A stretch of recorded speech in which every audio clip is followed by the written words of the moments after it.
week on Hold the Phone, we're gonna talk about how old video games are better than new video games. Oh no, I've become that kind of channel. Oh no, I didn't agree to this.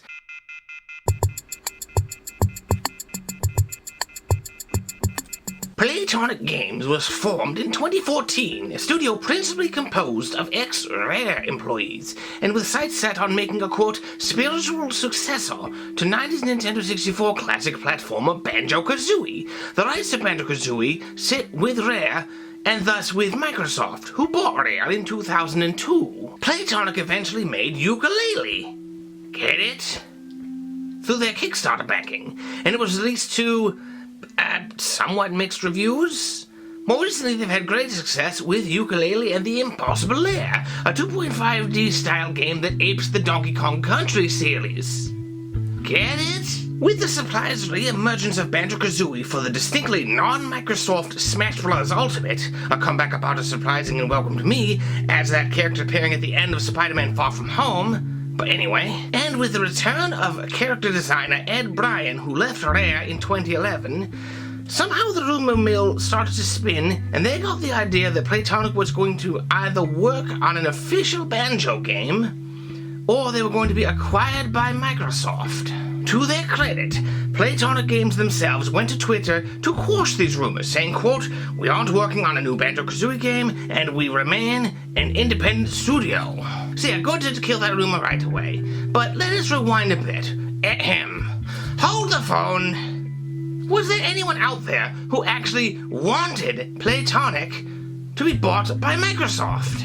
According to Wikipedia, Rare was a second-party developer for Nintendo until about 2002, where Microsoft bought them in their entirety for $375 million. And if this was 2002, I would then make a joke that said, or as Bill Gates calls it, lunch money or something, but it's not. So let's move on. So what I'd like to do, normally, is look at the games that they released between them becoming second-party developers in 1994 to 2002 when they were bought, and then the games that happened after they were bought by Microsoft until now. But the problem is, most of the games released in the 90s don't really have Metacritic scores. So we're gonna sorta have to eyeball this. Get it? So for the most part, the games that Rare developed for the SNES, Nintendo 64, Game Boy, and Game Boy Color were successful and positively reviewed and remembered.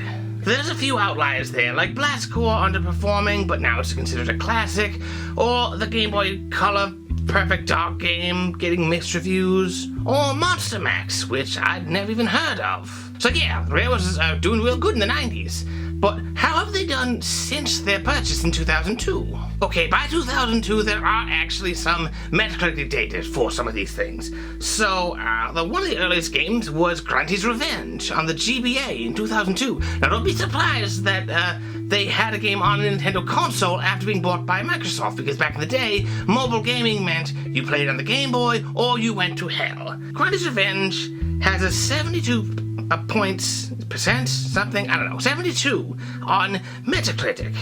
And a lot of people seem to complain it was too easy. I mean, I liked it. I thought it was a pretty good game. Grabbed by the Coolies, a spooky game, and won a long line of Rare testicle-based humor. 66 on Metacritic, mixed reviews.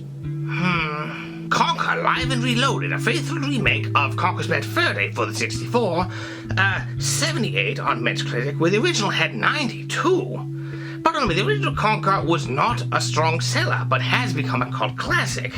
And honestly, who out there who played the original one for the N64 got past the spooky chapter? Those gun controls are really wonky, and a second control stick could only make that easier, so I've heard a lot of people say this remake is actually better.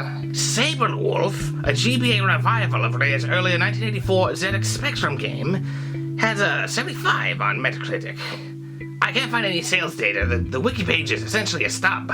Banjo Pilot has a 68 on Metacritic, criticized as being a shallow imitation of Mario Kart. Which is a shame, because Diddy Kong Racing is way better, actually, than Mario Kart 64. Oh, but in 2007, it says, they made Diddy Kong Racing for the DS.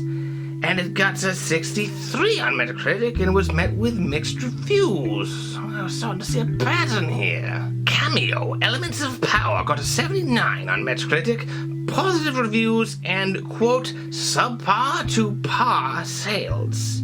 This is actually one I'd like to go back and sort of try, but I don't have an Xbox 360. Oh, what about Perfect Dark Zero? The crown jewel, the prequel to Perfect Dark, and the launch title for the Xbox 360. It got, 81 on Metacritic. Wiki puts it, divided but generally positive reviews. That's pretty good.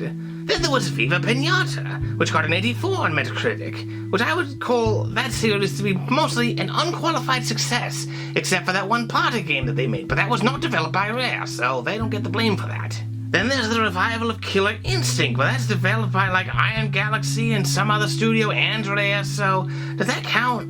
Then there's the most recent game, Sea of Thieves, which got 69 and 67 for its two releases for Xbox One and PC. It also says on Wiki it got mixed reviews. And finally, there's Banjo-Kazooie Nuts and Bolts. Moving on. No, actually, there is something I want to say about that. When Banjo-Kazooie was re-released in 2008 for the Xbox 360, the reviews of the re-release gave it a 77, which is less than Nuts and Bolts' Metacritic score of 79. This reminds me of a story that I just heard from a friend of mine who talks about the Province Journal's movie reviewer gave Lethal Weapon 1 star when it first came out. 1 star is as low as you can go back in the day for the Province Journal. But when Lethal Weapon 2 or 3 came out or something, they gave that one 3 stars or 3.5 or something and said, it's not as good as the first one. And we're all like, what? Look, I get what he meant, and y'all get what I'm coming from, right? Most ratings are just arbitrary. And people say that Nuts and Bolts is actually pretty good if you just can get past the fact that it's not a Banjo-Kazooie game, something that the fans had waited for like 7 years. But past that, that's essentially it. I'm gonna leave out the Kinect games that they made, because who really cares? They got okay reviews, but they'll have all the lasting impact on the industry as Tony Hawk Ride or Guitar Hero 4. Apparently they're working on a new Battletoads game, but I think even the old Battletoads game people don't really like anymore. Maybe I'm just getting old. I hope I've made my point here. As early as like 2006, lots of gamers were thinking that Nintendo must have just gotten out at just the right time, and that they sold Microsoft what is essentially an empty box. More likely, they simply wasn't able to operate the same way under Microsoft as they did with Nintendo. Now, Nintendo wasn't giving Rare more money to make those games, and that's why Rare had to shop themselves around. They didn't have much choice. If you like it, put a ring on it, Nintendo, make them a first-party developer. But they weren't buying. But name me a single game from the last 17 years that Rare has done that's worth half as much damn as any of the games from their golden age. Yeah, GoldenEye's getting long in the tooth, and Banjo-Kazooie runs at like 30 frames a week. Conker's Pocket Tale's mostly interesting because they released it before Conker started doing meth.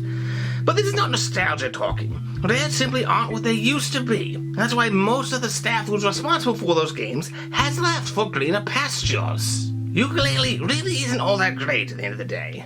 But I don't think for 1 second that it would be better if Microsoft was signing all the checks. Playtonic Games makes platformers with a spirit that really feels like the old days. In the modern game industry, that's a rare thing.